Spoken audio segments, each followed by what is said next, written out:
जय शनिदेव, जय श्री राम। नमस्कार दोस्तों, आपका श्री हरि कृपा चैनल में स्वागत है। आज का जो हमारा विषय है कि गुप्त धन प्राप्ति का सबसे सरल उपाय, इसके बारे में आज मैं आपको चर्चा करने वाला हूँ। आपके साथ में आपको उसकी जानकारी देने वाला हूँ।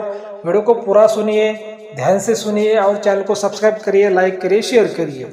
क्या है कि भाई हमारे चैनल का जो मकसद है कि आपको सही जानकारी देना और सच पर चर्चा करना, यही हमारे चैनल का मकसद है। जो समाज में जो अंधश्रद्धा है उसको कम करना। और भाइयों, जो आज का जो विषय है कि गुप्त धन प्राप्ति का सबसे सरल उपाय, उसके बारे में मैं जानकारी आपको देने वाला हूँ। लेकिन मेरा ये आपको साफ साफ कहना है कि भाई कानून के खिलाफ कोई भी काम मत करिए। और ये जो उपाय के बारे में आपको आज मैं जानकारी देने वाला हूँ, ये जो उपाय हमारे दादा गुरु ने इसका प्रयोग 70-80 साल पहले किया था। तो उपाय क्या है भाइयों की देखिए, मान लीजिए किसी पेड़ के नीचे गड़ा हुआ धन है या पर किसी जगह पर गड़ा हुआ धन है, आपको जानकारी है। तो उस गड़ा हुआ धन तो आपको मालूम है कि है, लेकिन कहाँ है, कितना है, किसका है, किसके खानदान का है, आपको मिलेगा नहीं मिलेगा, शक्ति कितना पावरफुल है, आपको इसके बारे में जानकारी नहीं होती।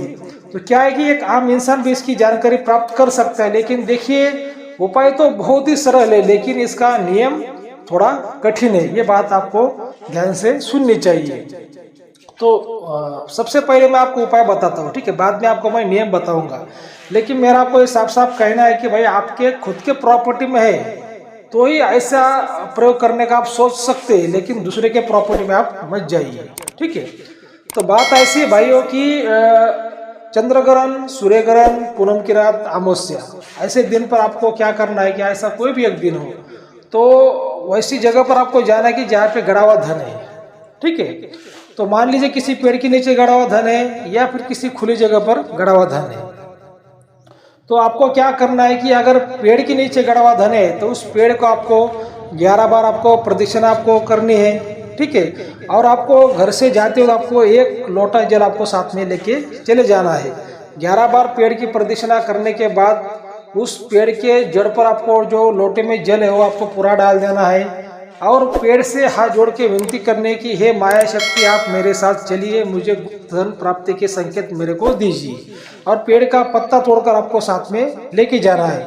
मान लीजिए किसी खुली जगह पर गड़ा हुआ धन है तो उस जगह को प्रदक्षिणा आपको 11 बार करनी है। वहां पे एक लोटा जल आपको डाल के वो हाथ जोड़ के विनती करनी है कि ये माया शक्ति आप मेरे साथ चलिए और मेरे को गुप्त धन प्राप्ति के संकेत मेरे को दीजिए, मेरे को जानकारी दीजिए, ठीक है। और वहाँ की मिट्टी आपको उठा के साथ में लेके जानी है।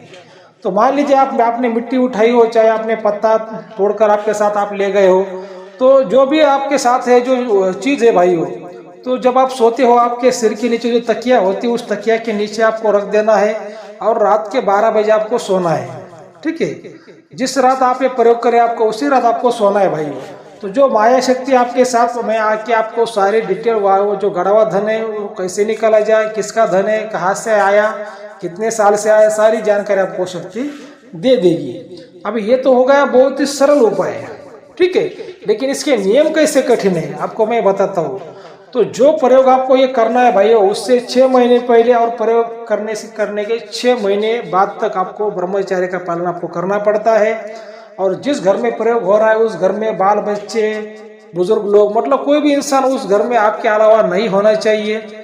और कम से कम प्रयोग करने से पहले 41 दिन और प्रयोग करने के बाद 41 दिन, इतने दिनों तक उस घर में कोई भी इंसान नहीं रहना चाहिए, खाली आपके अलावा। और जहाँ पर, जिस जगह पर, जिस भूमि पर ये प्रयोग हो रहा है उसके कम से कम 200 मीटर तक आसपास कोई भी जीव नहीं होना चाहिए। जीव का मतलब होता है कोई जानवर हो चाहे कोई इंसान हो, 200 मीटर तक नहीं होना चाहिए। देखिए ये इसके नियम होते हैं। अगर आप इस नियम का पालन करते तो इसका बेनिफिट, इसका फायदा आपको मिल जाता है। लेकिन अगर आप इस नियम का पालन नहीं करोगे तो आपको इस प्रयोग का बेनिफिट नहीं मिलेगा और आपका नुकसान हो सकता है। आपके शरीर का, आपके बॉडी का नुकसान हो सकता है, आपके फैमिली का भी नुकसान हो सकता है। इसके नियम थोड़े कठिन है भाई, इसका आपको ध्यान रखना है। और क्या हो जाता है कि देखिए, अभी आप तो बोलोगे गुरुजी आपने तो बहुत ही सरल उपाय के बारे में बताया और आप तो हमें डरा रहे हैं, फिर आपने उपाय क्यों बताया। देखिए वीडियो को पूरा ध्यान से सुनिए भाई। वो ऐसी जिंदगी में बहुत सी बातें होती है, वो बातें बहुत ही सरल होती है, लेकिन अगर हमसे कुछ चूक हो जाए तो हमारे जान पर आ जाती है। फॉर एग्जाम्पल आपको एक मैं उदाहरण बताता हूँ, थोड़ा ध्यान से सुनिए। मान लीजिए आपके पास कोई वाहन है, चाहे टू व्हीलर हो चाहे फोर व्हीलर हो, ठीक है। गाड़ी वाहन तो बहुत आरामदायक होता है, गाड़ी में एसी भी होती है भाइयों, लोग सो के जाते हैं, लोग बैठ के जाते हैं। लेकिन अगर वो वाहन आपको मतलब जल्दी से जल्दी आपको जिस गांव में जाना है आपको वहां पे पहुंचा भी देता है, आपको एसी में पहुंचा देता है, ठीक है, वाहन तो बहुत आरामदायक होता है। लेकिन वाहन चलाते वक्त अगर थोड़ी सी भी चूक हो जाए तो गाड़ी का एक्सीडेंट हो जाता है, आपका हाथ भी टूट सकता है, आपका पैर भी टूट सकता है और आपका सिर भी टूट सकता है, मतलब आपकी जान भी जा सकती है। वैसा ही मान लीजिए अपना प्रयोग है भाई, उपाय तो बहुत ही सरल है लेकिन इसके नियम कठिन है। और मेरा इस साफ साफ कहना है कि किसी गुरु के आदेश पर अगर ये आप प्रयोग करते हैं तो इसमें आपका फायदा हो या ना हो लेकिन आपका नुकसान नहीं होगा।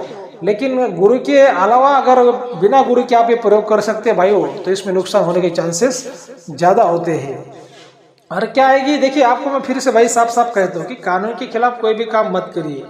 गुप्त धन की लालच सबको होती है। देखिए, ये कलयुग है, कलयुग में हर किसी के दिल में स्वार्थ होता है और हर किसी को बड़ा बनना होता है। तो गुप्त धन एक गड़ा हुआ धन एक ऐसा माध्यम होता है कि अगर वो किसी को मिल जाए तो आदमी बहुत करोड़पति बन जाता है। उसकी आने वाली 100 पीढ़ियां उनको काम करने की जरूरत नहीं पड़ती, वो बैठकर वो खा सकती है, इतना वो मतलब व्यक्ति अमीर बनता है। लेकिन क्या हो जाता है भाइयों कि लालच में हम बहक जाते हैं और लालच में बहकने के बाद भाइयों इस काम में नुकसान हो जाता है। क्योंकि क्या है कि ये जो काम का जो नियम है, सबसे बड़ा नियम है गड़े हुए धन का कि दिल में लालच नहीं होना चाहिए। क्या और क्या हो जाता है कि कोई भी इंसान उसके दिल में लालच तो आ जाता है। तो देखिए, उपाय तो मैंने आपको बता दिया, लेकिन किसी गुरु के आदेश पर उपाय करिए। और मेरा तो ये कहना है कि भाई देखिए, ऐसे कामों के पीछे नहीं भागना चाहिए कि भाई ये कोई काम कानून के खिलाफ हो या फिर धर्म के खिलाफ हो। और जो गड़ा हुआ धन है भाई, ये धर्म के खिलाफ भी आता है और कानून के खिलाफ भी आता है, ठीक है। इसी वजह से मैं आपको बार बार कहता हूँ कि जो आपका परिवार है यही गुप्त धन है। आपके माता पिता, आपकी बीवी, आपके बच्चे, ये सबसे बड़ा धन है। इससे बड़ा दुनिया में कोई भी धन नहीं है। लेकिन हाँ, जीने के लिए पैसा लगता है भाइयों, ये मैं एक इंसान हूँ, मैं भी समझ सकता हूँ। फिर भी अपना ख्याल रखिए और हमारे चैनल को सब्सक्राइब करिए।